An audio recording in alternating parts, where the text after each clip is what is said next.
사도는 이미 에베소 교회 성도들에게 진리에 대하여 아주 탁월한 교훈을 그 가장 깊은 것까지 전달한 바가 있었고, 이 에베소 교회 성도들과 나누었던 이 진리의 영광이 얼마나 크고 놀라운 것이었는지는 에베소서 1장 3절로 14절까지 사도 바울이 에베소 교회 성도들에게 안부를 전하면서 그들과 나누었던 진리의 교제를 통해서 알 수가 있습니다.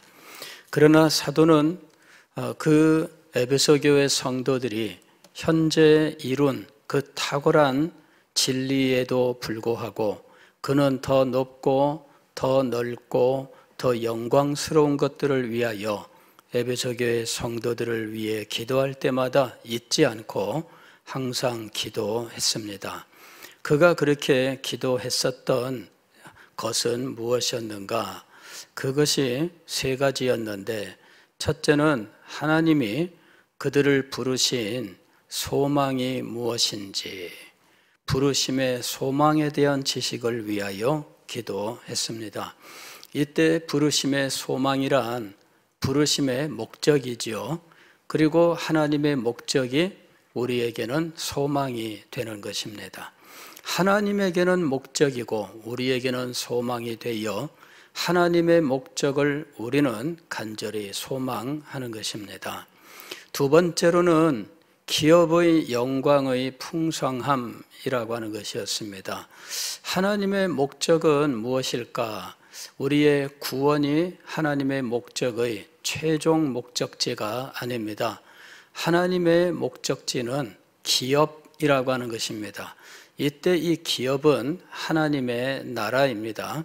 하나님의 나라가 하나님께서 주실 기업이라고 하는 겁니다.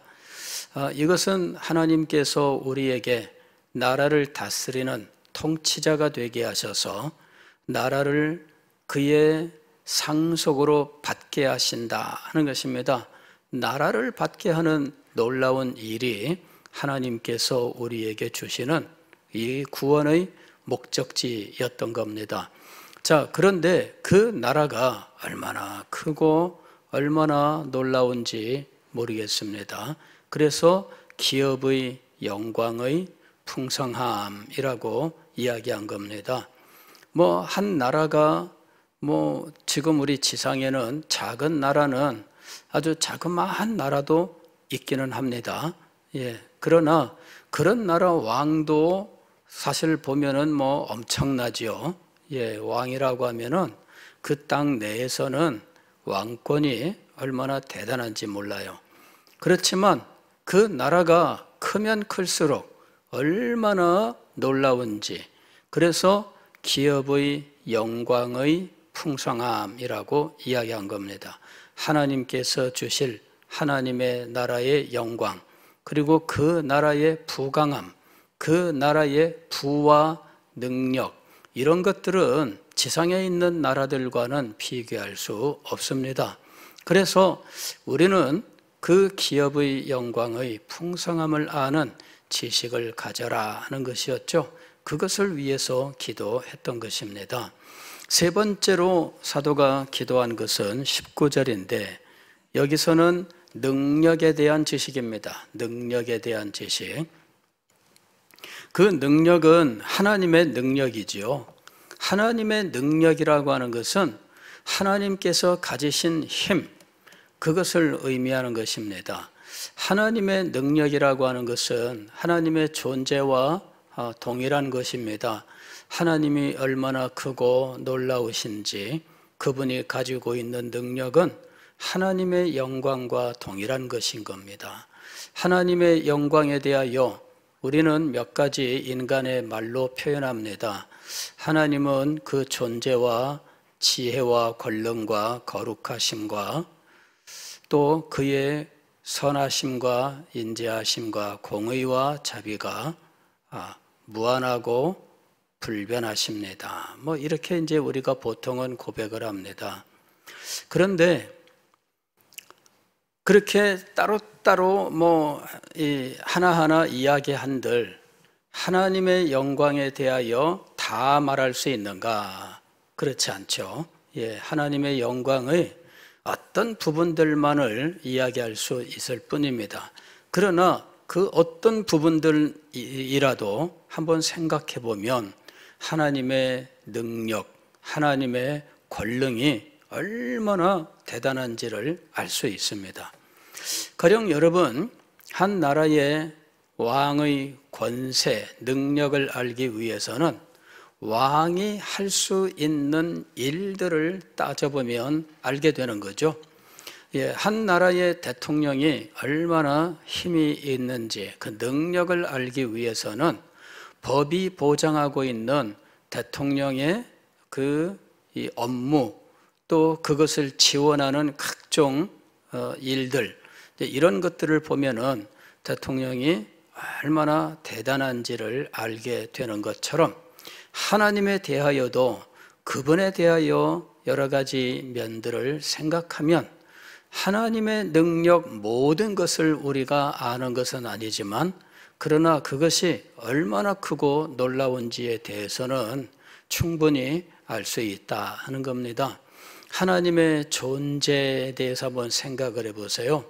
하나님의 존재는 하나님이 영이시라고 하는 특징을 가지고 있습니다. 하나님의 존재는 하나님의 영이심으로부터 나옵니다. 그런데 하나님이 영이시라고 하는 것은 그분이 육체를 가지고 있지 않다라고 하는 것입니다. 우리는 영의 본질을 알지는 못해요. 다만 육체가 아니다라고 하는 이것만 우리는 말할 수 있을 뿐입니다. 육체가 아니므로, 즉 이 물질이 아니므로, 물질이라고 하는 것은 질량을 가지고 있는 거예요. 질량이라고 하는 것은 이 세상에 어떤 그 위치를 가지고 있고, 그 다음에 이 질량 때문에 어떤 위치와 무게와 이런 것들을 가지고 있는 겁니다. 그리고 질량이 크면 클수록 능력이 크다, 이렇게 말할 수 있습니다. 물질 세계에서 지구보다 태양이 더 능력이 큽니다. 왜냐하면 태양이 지구보다 질량이 훨씬 더 크거든요. 그러나 전 우주를 통해 보면 태양보다 더 큰 별들이 얼마든지 있습니다. 때로는 태양보다 수만 배, 수천만 배 큰 태양도 있거든요. 그걸 우리는 통칭해서 다 별이라고 불러요. 밤하늘에 빛나는 이 별들은 사실은 태양과 같은 존재들입니다. 그것들이 태양처럼 불타는 존재로 있어서 그 불빛이 우리한테 비치는 게 이게 별입니다. 그런데 이렇게 우리 눈에 보일 정도의 그 별들은 태양보다 비교할 수 없을 만큼 더 크고 질량이 높다, 즉 힘이 더 센 것들입니다. 그런데 하나님은 질량을 가지고 있지 않아요. 그런 하나님은 영이십니다. 그래서 이 성 아우구스티누스는 뭐라고 이야기했느냐 하면은 이렇게 이야기를 했어요. 하나님은 온 우주를 가득 채우심으로 당신이 어디에나 계십니다, 이렇게 고백을 했어요. 온 우주를 가득 채움으로 눈에 보이지 아니하시는 하나님, 그분이 얼마나 크신지 그분의 영광을 표현하는데 하나님이 어디에나 계십니다 라는 고백. 그런데 그 하나님이 어디에나 계시는 존재로서 온 우주를 충만하게 채우고 있다는 겁니다. 그래서 우주 공간의 어디에 가도 우리는 하나님을 그곳에서 만나게 되는 것입니다. 하나님은 여기 있다 저기 있다 말씀할 수 있는 분이 아닙니다. 왜냐하면 온 우주가 하나님 당신 자신으로 가득 채워져 있기 때문에 우리가 우주 공간 어디에 갔을 때 나는 어디에 있다라고 말할 수 있는 존재입니다. 그러나 하나님은 그런 분이 아니에요. 하나님이 얼마나 크신 분인지, 그리고 이 하나님이 온 우주를 창조하시고 우주를 존재케 하시고 이 우주를 운행하고 계시는 것을 볼 때에 그분의 힘과 능력이 얼마나 큰지 하는 것을 알 수가 있습니다. 그 다음에 하나님의 이 통치는 현재뿐만 아니라 장차 일어나는 미래 시간에까지도 가득 채워져 있다는 겁니다. 이게 놀라운 거예요. 저는 신학적으로 이 성 어거스틴의 이 고백록을 읽었을 때 그 1장에서 그 하나님의 편재하심에 대한 고백이 나왔는데, 하나님을 우리가 찬양해야 된다 이렇게 이야기합니다. 하나님을 알면 우리는 하나님을 찬양하는 존재입니다 이러면서 하나님을 찬양해야 되는 이유에 대해서 말하는데, 그 이유 가운데 하나가 하나님이 얼마나 크고 놀라우신 분이신지라고 하는 겁니다. 그럴 때 그분은 온 우주를 가득 채우심으로 어디에나 계시는 분이십니다. 즉 하나님의 편재가 하나님을 찬양해야 되는 이유가 되고 있었습니다. 그런데 그 하나님의 편재에 대하여 저희의 편견을 깨뜨리는 순간을 맞이한 거예요. 저는 하나님의 편재하심이 언제나 현재 시점의 문제라고 생각을 했습니다. 그리고 그것이 공간의 문제라고 생각을 했습니다.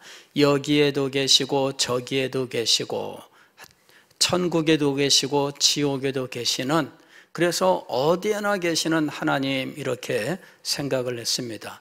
그런데 어거스틴의 글을 읽다가 어느 순간 문득 다가온 것이 무엇이냐면, 하나님은 시간 전부도 충만하게 채우고 계시는 분이시다라는 것이었습니다. 즉 우리는 시간적으로 과거, 현재, 미래를 하나의 시점에서만 경험하게 되어 있습니다. 그리고 우리는 과거로도 돌아갈 수 없고 미래를 우리가 갔다가 올 수도 없습니다. 그냥 우리는 시간적으로는 현재 항상 고정되어 있는 존재입니다. 그런데 하나님은 과거, 현재, 미래 전부 우리가 인간 존재가 혹은 우주 자체가 경험할 수 있는 전체 시간에 하나님은 충만하게 임재해 계신다 하는 것입니다. 이것이 하나님의 편재예요. 그래서 그 하나님의 편재 앞에서 아브라함도 저도 제 후대 사람도 모두 하나님을 한자리에서 경배할 수 있는 겁니다. 왜 우리가 하나님을 온 시간에 존재했던 모든 성도들이 한 자리에서 하나님을 경배할 수 있는가? 그것은 하나님의 편재하심 때문이에요. 그 시간 속에서 하나님의 편재가 얼마나 놀라운 것인지 몰라요. 이 사실은 결정적으로 아브라함이 저와 함께 하나님을 경배하고 있다는 것입니다. 그리고 하나님은 아브라함도 만나실 뿐만 아니라 저도 동시에 만나고 계세요. 이것이 시간 속에서 하나님이 편재하시는 것입니다. 하나님이 아브라함을 부르실 때에 나도 불렀습니다. 그게 가능한 것은 하나님의 편재 때문이에요. 시간 속에서 하나님의 편재 때문에 하나님은 아브라함을 부르실 때 나를 모르시는가? 아닙니다. 나도 부르고 계신 거예요. 그래서 하나님은 시간 속에서 하나님의 모든 백성들을 언제나 불러 한자리에서 만나고 계신 분입니다. 너무나 놀라운 것이죠. 그래서 저는 신앙의 선배들에 대하여 무한한 감동을 받게 됐어요. 신앙의 선배들은 저랑 시간적으로 몇백 년 이전의 사람들이 아니라 지금 하나님을 함께 경배하는 분들이다 하는 것입니다. 왜냐하면 이것이 가능하게 된 이유는 하나님의 편재 때문이에요. 어디에나 계시는 분, 시간 속의 어디에나 계시는 그 하나님 때문에 우리는 과거에 칼빈과 함께 하나님을 경배할 수 있고, 루터와 함께 하나님을 경배할 수 있고, 사도 바울과 함께 하나님을 경배할 수 있습니다. 구약의 경건한 모든 성도들이 지금 하나님을 우리와 함께 경배하고 있는 것이죠. 이것은 하나님의 편재 때문에 가능한 것입니다. 하나님의 존재의 영광이라고 하는 것이 얼마나 놀라운 것인지를 알아야 됩니다. 이렇게 어디에나 충만히 계시고, 즉 물질 세계뿐만 아니라 시간 속에서도 하나님은 어디에나 풍성하게 임재하시는 분이시기 때문에 그분의 지혜는 무한할 수밖에 없습니다. 그분에게 있어서 지식이라고 하는 것은 미래형은 있을 수가 없습니다. 이 얘기는 뭐냐면은 지식이 발전하는 것이 없다는 이야기입니다. 저 같은 경우는 시간이 흐르면 흐를수록 지식의 변화가 있습니다. 공부를 열심히 하여 지식이 늘어가고, 또 나이가 들면서 뇌가 점점 약해지니까 잊어버려. 그래서 줄어들고, 이제 이러는 변화가 있죠. 이게 변화입니다. 그러나 하나님의 지식에는 변화가 없습니다. 불변하고 무한하며 불변하십니다 라고 할 때 하나님의 지혜에는 변화가 없다. 이 얘기는 뭐냐면은 하나님은 처음부터 모든 것을 알고 계시기 때문에 이 모든 걸 아시는데 뭘 더 알아야 될 것이 있습니까? 그죠? 모든 것을 아시는데 더 알아야 될 것이 있을까요? 없습니다. 하나님의 지식은 완전한 지식입니다. 그래서 더 알아가는 것이 없어요. 우리는 더 알아가야 됩니다. 하나님도 더 알아가야 되고, 진리도 더 알아가야 되고, 인생의 모든 일도 우리는 직접 가서 경험해 보면서 아, 그렇구나 이렇게 해서 알게 되는 겁니다. 그러나 하나님에게는 전 시간이 다 현재로 임하고 있기 때문에 하나님의 지식은 처음부터 끝까지 완전하게 완성된 지식입니다. 그래서 하나님의 그 지식을 가리켜서 전지라고 이야기하는 거예요. 전지라고 하는 건 뭐예요? 완전하게 아신다 그 말이에요. 모든 것을 아신다. 옴니션트라고 얘기하는데, 옴니션트가 뭐냐면은 이게 옴니라고 하는 것은 모든 거예요. 모든 거. 션트는 안다, 지식이란 말입니다. 그래서 하나님은 모든 것을 아신다라는 거죠. 즉 하나님의 무한성과 그의 불변성, 이것이 하나님의 지식의 그대로 그 특징이 되고 있어요. 그래서 하나님의 지식은 무한하고 불변하시는 전지하신 것이다 라고 하는 것입니다. 하나님의 권능, 이것이 무한 불변한다라는 이야기입니다. 하나님의 권세는 온 우주를 창조하는 데에서 이미 나타났습니다. 그리고 하나님의 그 능력은 당신의 독생자를 육신으로 이 땅에 보내시고 그를 이제 성령으로 잉태하사 동정녀 마리아에게 나게 하신 것에서 나타났으며, 그리고 하나님의 능력이 가장 찬란하게 나타난 것은 그리스도를 죽은 자 가운데서 다시 살리시는 이 부활에서 하나님의 능력이 영광스럽게 나타났습니다. 우리 인간은 죽고 나면 그뿐이라는 것을 잘 알고 있습니다. 그러나 하나님께서는 그리스도를 죽은 자 가운데서 다시 살리셔서 당신의 능력을 나타내셨다라고 하는 것입니다. 그래서 우리는 그리스도의 부활을 통하여 하나님의 능력을 가장 생생하게, 그리고 하나님의 능력이 얼마나 크고 놀라운 것인지를 가장 생생하게 깨달을 수가 있다 하는 것입니다. 그리고 그 그리스도의 부활에 나타난 하나님의 능력이 오늘 우리들에게도 역사한다 하는 사실을 우리는 알게 되는 것입니다. 하나님의 능력은 바로 이렇게 나타나고 있는 것입니다. 하나님의 능력은 그의 거룩함을 통해서 그분의 공의와 인자하심과 진실하심과 사랑을 통해서 하나님의 능력이 얼마나 크고 놀라운지 우리에게 나타나고 있는 것입니다. 그렇다고 해서 이런 어떤 교리적 고백이 하나님의 능력의 전부를 우리에게 가르쳐 줄 수는 없습니다. 그 일부분들을 우리에게 보여줄 수 있을 뿐입니다. 모든 것을 알 수는 없어요. 얼마나 크고 놀라우신 분인지 우리는 다 알 수 없습니다. 다 알 수 없다는 것은 그분이 능력이 없다는 것을 의미하는 것이 아니라 우리의 능력으로는 헤아릴 수 없다는 것을 의미하는 겁니다. 왜냐하면 이분이 너무나 크신 분이기 때문이죠.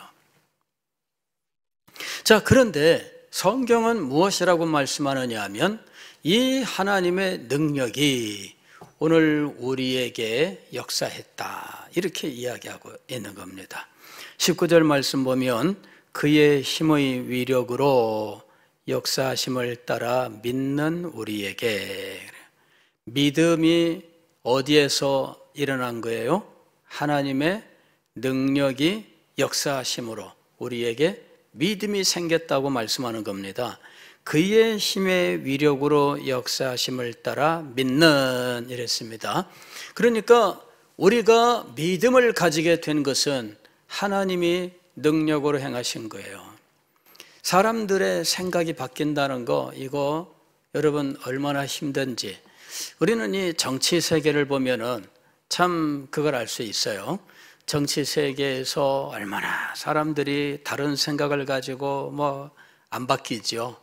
이걸 바꾸는 방법이 하나가 있는데, 이익이 걸렸을 때 정치인에게 있어 이익은 무엇일까요?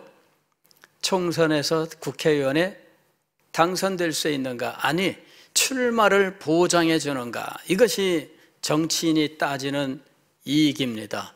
그래서 이쪽에 있다가도 이쪽에서는 나한테 출마를 공천을 안 해줄 것 같다, 근데 저쪽에서는 해줄게 이리 와, 그러면 싹 갑니다. 그래서 오늘은 여기 있던 사람이 내일은 저기가 있는 이런 일들도 일어나요. 생각이 바뀌었을까요? 아닙니다. 이익 때문이죠. 사람의 생각이 안 바뀌어요. 이익 때문에는 바뀝니다. 이익 때문에는. 그게 우리가 세상에서 보는 인간의 모습입니다. 우리가 예수님을 믿는 게 바로 그런 상황에서 예수님을 믿게 된 거예요. 우리가 예수님을 믿었는데 내가 믿을 마음이 있어서 뭐 온전히 내가 결정한 거다, 뭐 이렇게 생각하는 분들도 없는 건 아닙니다. 그러나 분명히 알아야 할 것은 이런 믿음은 누구 때문에 일어난 겁니까? 하나님 때문에, 하나님의 능력 때문이에요. 이것을 우리가 잘 알아야 됩니다. 왜 우리가 이 믿음을 가질 때 우리가 믿게 된 것이 아닐까요? 분명히 우리 마음속에서 일어난 일인데 왜 우리가 행한 것이 아니라고 할까요? 이는 너희로 자랑치 못하게 하려 함이니라. 니는 너희로 자랑치 못하게 하려 함이니라. 오직 하나님께 영광을 돌리게 하기 위해서 하나님은 능력으로 우리에게 역사하셔서 우리에게 믿음을 갖게 하신 겁니다. 믿음은 어디에서 오느냐 하면 하나님께서 우리에게 진리를 주실 때, 그리고 성령께서 우리의 영혼을 진리의 빛으로 밝혀주실 때, 그때 믿음이 우리에게 일어나는 거예요. 그래서 우리가 예수 그리스도를 나의 구주로 믿고 그 사실 때문에 기뻐하고 즐거워할 수 있게 된 겁니다. 그렇지 않았으면 믿지 않지요. 학생 시절에 어떤 친구랑 얘기를 좀 많이 했었는데 그 친구가 어느 날 저한테 이렇게 이야기를 했습니다. 호이가, 야, 난 참 신기하다. 야, 어떻게 믿을 수 있니? 그러더라고. 야, 어떻게 믿을 수 있니? 자기는 도무지 안 믿어진대요. 그 친구가 저한테, 야, 예수님이 실제로 존재했던 분이냐? 그러더라고. 아, 실제로 존재했던 분이지. 야, 그거 다 거짓말 아닐까? 그러더라고. 실제로는 존재하지 않던 분인데 누가 만들어낸 거, 그런 이야기 아닐까? 그 자기는 도무지 안 믿어진대요. 그래서 제가 물어봤습니다. 야, 너는 세종대왕이 존재하고 실제 존재했던 사람인 줄로 너는 분명히 믿고 있냐? 그랬더니 믿고 있대. 어떻게 믿니? 세종대왕 너 봤어? 그랬더니 못 봤대. 세종대왕 만난 적이 있어? 못 만났대. 근데 어떻게 믿니? 그랬더니 역사에 기록이 돼 있대요. 예수님도 마찬가지야. 왜 세종대왕에 대하여 기록한 건 믿는데 예수님에 대하여 기록한 거는 안 믿니? 그랬습니다. 여러분, 세종대왕은 믿는데 왜 예수님은 안 믿어요? 왜 예수님에 대한 역사 기록은 안 믿어요? 그래, 이 친구가 대답을 잘 못했습니다만은 자기도 믿고 싶은 마음이 있어서 그랬던 겁니다. 사실은 그래서 더 물어본 거죠, 사실은. 근데 얼마나 믿는 게 어려운지. 그래서 제가 그 친구한테 이렇게 얘기를 했습니다. 야, 나는 네가 안 믿는다는 게 너무나 이상하다. 어떻게 안 믿을 수 있니? 근데 입장 바꿔 생각하면 그렇긴 한데 정말 내가 예수님을 믿었다는 사실이 너무나 신기한 겁니다. 여러분, 이게 믿음이 우리에게 어떻게 생겼는지 저는 목사가 되고도 그 비밀을 알고 싶어서 잘 몰랐기 때문에 믿음에 대해 알지를 못해서 믿음을 막 공부를 했어요. 목사가 되고도 여러 해 동안 믿음에 대해서 막 공부를 했는데 그래도 모르겠더라고요. 공부해서 알게 되는 것이 믿음일까? 아닙니다, 여러분. 하나님이 능력으로 우리에게 역사한 미스테리, 신비인 거예요. 이 신비가 하나님의 능력으로 우리에게 역사한 겁니다. 그래서 믿음을 가지게 되었다라는 것입니다. 로마서 1장 16절 말씀을 보면 복음은 모든 믿는 자에게 구원을 주시는 하나님의 능력이다. 데살로니가전서 1장 5절 보면 우리 복음이 말로만 너희에게 이른 것이 아니라 오직 능력과 성령과 큰 확신으로 된 것이니. 능력의 역사가 있어서 우리가 예수 그리스도를 믿을 수 있었던 겁니다. 예수 그리스도의 십자가 그것만 가지고는 여러분 그게 믿을 만한 무슨 어떤 매력이 있습니까? 근데 그것이 가지고 있는 참된 의미들, 즉 이 복음의 진리가 우리에게 전해지고 그 사실을 어떤 사람은 도무지 안 믿어진다고 하는데 나는 그것을 믿고 그것이 나에게 생명이며 모든 것이 되었다는 거지요. 그래서 이것 자체가 신비요 하나님의 능력입니다. 문제는 이 능력이 오늘 우리에게 지금 여전히 역사하고 있다 하는 것입니다. 우리는 간혹이라기보다는 거의 언제나라고 말해야 될 것 같은데 항상 하나님이 우리에게 능력 주시기를 위해서 더 큰 능력 주시기를 위해서 이제 기도하거나 소망하는 일들이 있습니다. 그죠? 어떤 분들은 성령 운동하는 사람들은 능력 받아라, 능력이 더 큰 능력이 이렇게 하는 일들이 많지요. 그러나 성경을 보면 하나님의 능력은 우리가 믿을 때 역사하고 떠나고 그러다가 가끔씩 우리에게 또 임하고 이러는 것인가? 성경은 그렇게 가르치지 않는다 하는 겁니다. 하나님의 능력은 우리를 믿음으로 들여보내실 때 역사하시고 떠나지 않고 우리에게 계속해서 역사하고 있다 하는 것입니다. 성경을 보면은 더 큰 능력을 받아라 이런 말이 없어요. 인간이 만들어낸 말입니다. 더 큰 능력을 받아라. 사도가 오늘 이 19절에서 더 큰 능력을 구하고 있지 않아요. 가만히 보십시오. 그의 힘의 위력으로 역사심을 따라 믿는 우리에게 베푸신 능력의 지극히 크심이 어떠한 것을 너희로 알게 하시기를 구하노라. 더 큰 능력을 간구하고 있지 않아요. 베푸신 능력이 얼마나 큰지에 대해서 알기를 구하고 있습니다. 왜 그럴까요? 그 능력이 얼마나 큰지 알기를 위해서 기도하고 있습니다. 왜냐하면 그 능력이 지금 우리에게 역사하고 있기 때문이에요. 이걸 아느냐 모르느냐, 그것은 그 사람의 삶을 결정짓는 요인이 될 거예요. 전에도 얘기했던 비유 중에 하나인데, 이 실화인지는 제가 알 수가 없습니다. 다만 프랑스 파리에서 있었던 일입니다, 이런 식으로 시작하니까 어떤 거지가 죽었어요. 왜 노숙하는 사람들이 병에 걸려서 죽든 아니면은 겨울에 이 추위 때문에 떨다가 얼어 죽든 하여튼 그런 어떤 비극들이 일어납니다.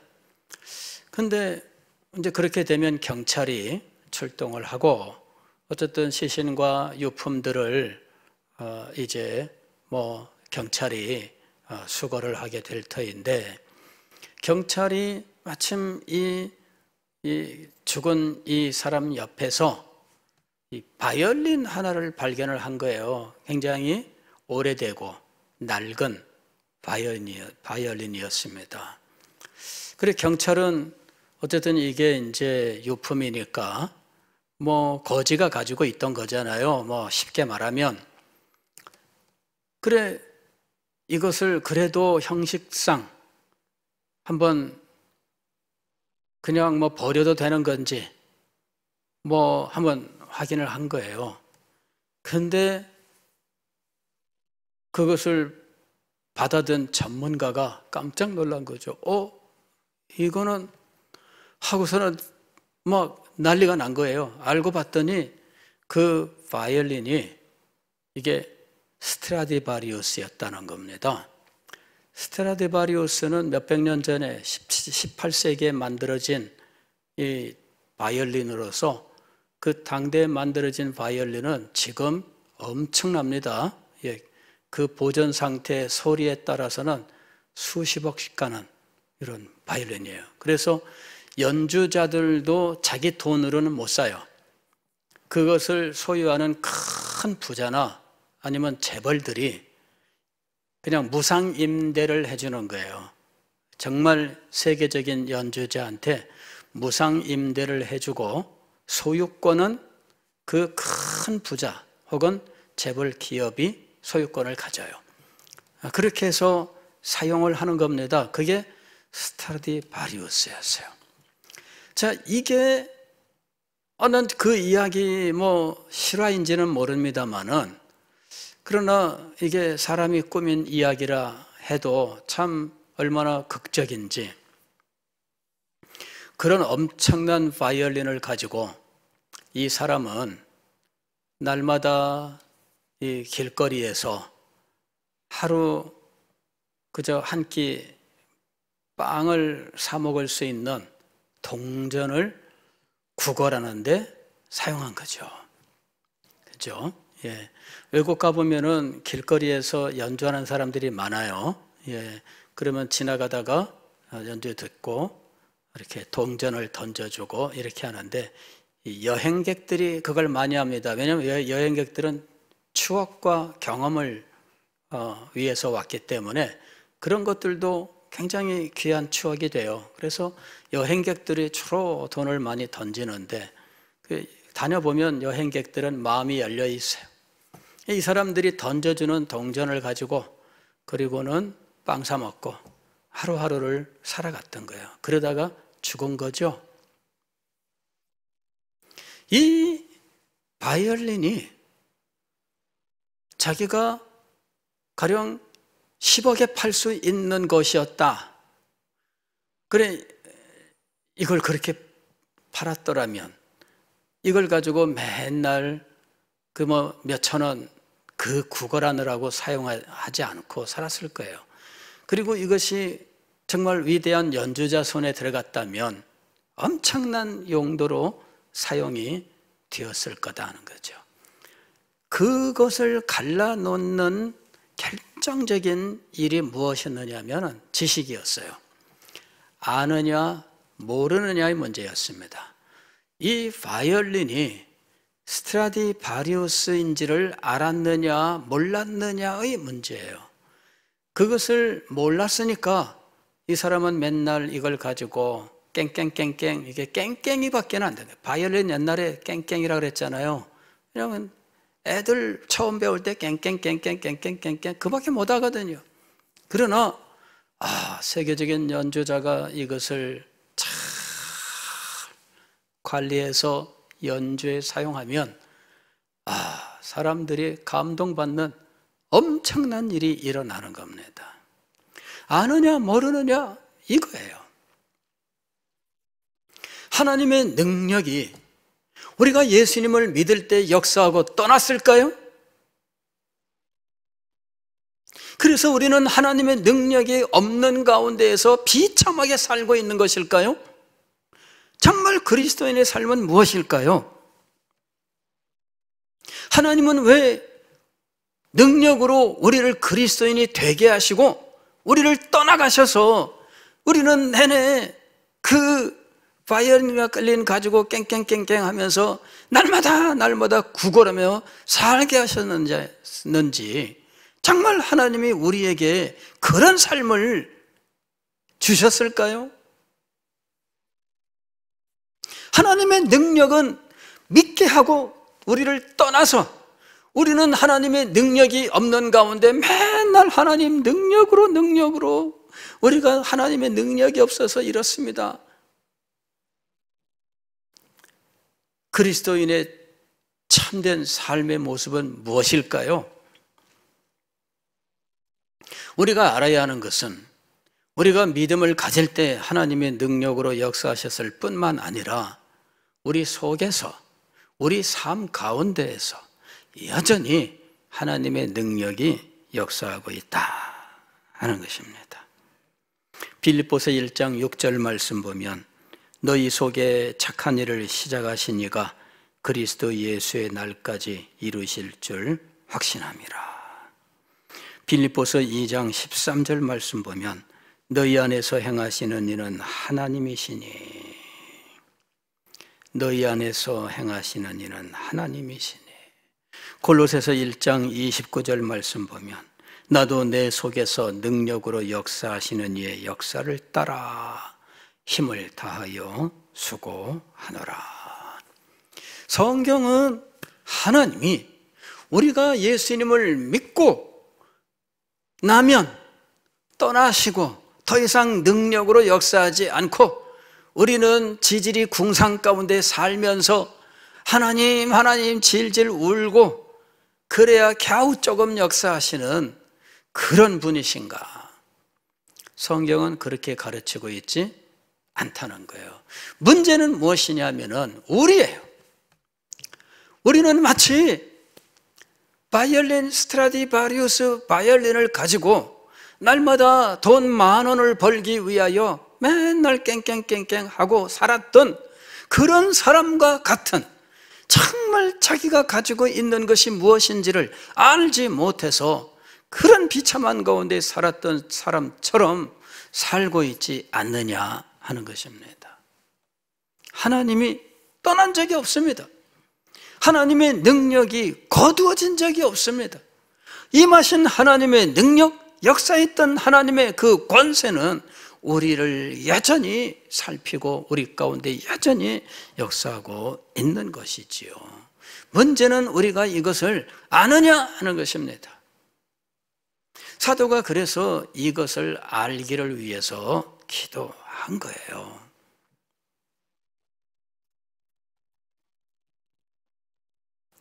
하나님은 능력으로 우리에게 기업을 주시는 분이십니다.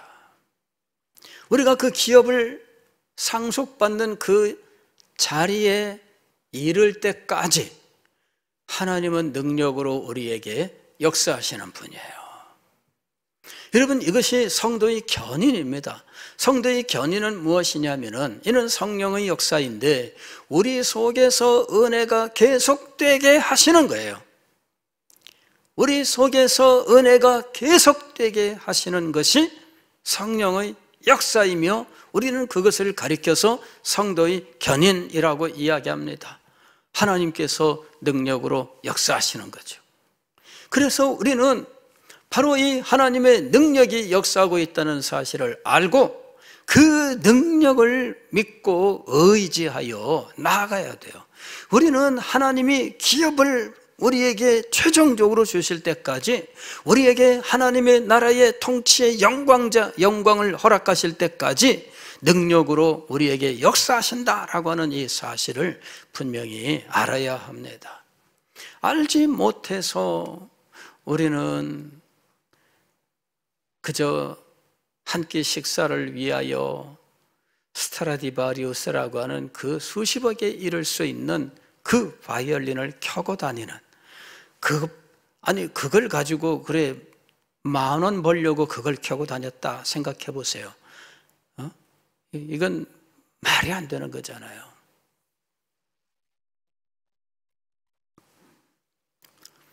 그의 힘의 위력으로 역사하심을 따라 믿는 우리에게 베푸신 능력의 지극히 크심이 어떠한 것을 너희로 알게 하시기를 구하노라. 하나님의 능력이 크시고 영광스러운데 그 능력이 믿는 우리에게 믿음을 갖도록 역사하셨고, 또한 믿는 우리에게 믿음으로 소망하며 살도록 역사하고 계시는데, 이 능력이 우리에게 임하여 역사하심을 아는 자들에게 그 영광과 권세가 임하게 될 것입니다. 이걸 알지 못하는 사람은 자신의 삶 속에 믿음으로 행해야 되는 순간들이 다가올 때 믿음을 발휘하지 못합니다. 왜 믿음을 발휘하지 못하는가? 하나님의 능력이 역사하고 있다는 사실을 알지 못하고 믿지 못하기 때문이죠.